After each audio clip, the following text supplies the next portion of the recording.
President Obama, are you listening?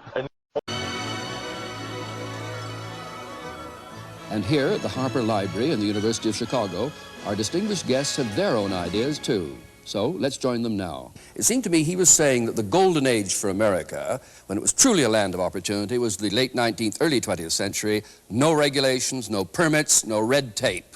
I would argue that the government played a decisive role in an enormous grant to the railroads in creating an American capitalist economy. And secondly, if you go back to that golden age, you find that the government constantly intervened in a rather characteristic way. It used troops against strikers. American labor history has been the most violent, bloody class struggle anywhere in the world.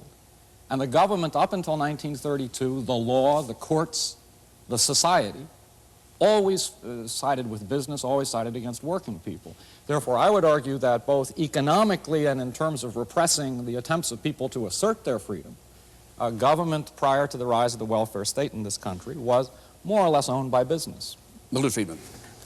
Michael Harrington is seeing the hole in the barn door, and he's not looking at the barn door itself.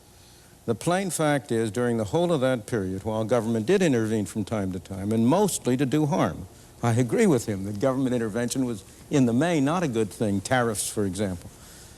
On the other hand, throughout that whole period, government spending, federal government spending, central government spending, never was more than 3% of the national income. It was trivial. The land grants to the railroads were a minor factor. I don't approve of them. I'm not saying they were a good thing, but they were a very minor factor. One has to have a sense of proportion, and that goes to the whole discussion. I am not an anarchist. I am not in favor of eliminating government. I believe we need a government. But we need a government that sets a framework and rules within which individuals, pursuing their own objectives, can work together and cooperate together. And they work together and cooperate together not only in economic areas. Well, what's your... Michael Harrington? I just think that two things. One, to view freedom positively, I think people over 65 years of age in the United States today are freer now because of Medicare. I do not think that the freedom to die from the lack of medicine was a very good thing. Secondly, related to industrialists, I think that one of the startling things about American history is that when Franklin Roosevelt was saving the system from itself, the main beneficiaries were screaming bloody murder at him for being a traitor to his class, when he was in fact the salvation of that class. And I think therefore, if you look at our history, I do think you find a tremendous myopia on the part of industrialists, and you find that the positive increments to our freedom, interestingly enough, have not come from the college graduates, but often from people with, not from the best people. It's come from working people, it's come from poor people, it's come from blacks and Hispanics and the like. Milton, would you reply, but then tell us why you took us to Hong Kong to prove something? Sure. Unaccustomed as I am to agreeing with Michael Harrington, I will agree in part with what he's just said. I do not believe it's proper to put the situation in terms of industrialists versus government. On the contrary, one of the reasons why I am in favor of less government is because when you have more government, industrialists take it over. And the two together form a coalition against the ordinary worker and the ordinary consumer.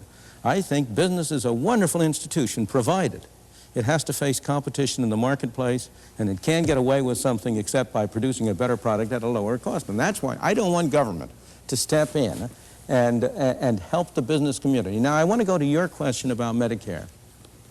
There are many people who have benefited from Medicare, but you're not looking at the cost side. What has happened to the people who are paying for it? It isn't, we don't have a free good. It isn't coming from nowhere. And are they benefiting from it in a cost-effective way? Those are the questions. It's demagoguery, if you'll pardon me, Michael Harrington, to say the people who have Medicare are freer. Of course, in one dimension. But they themselves have been paying all their lives. And have they gotten a good bargain? At the moment they have. The young men, the young working people who are going into Social Security now, they're going to get a very raw deal indeed. Milton, interesting.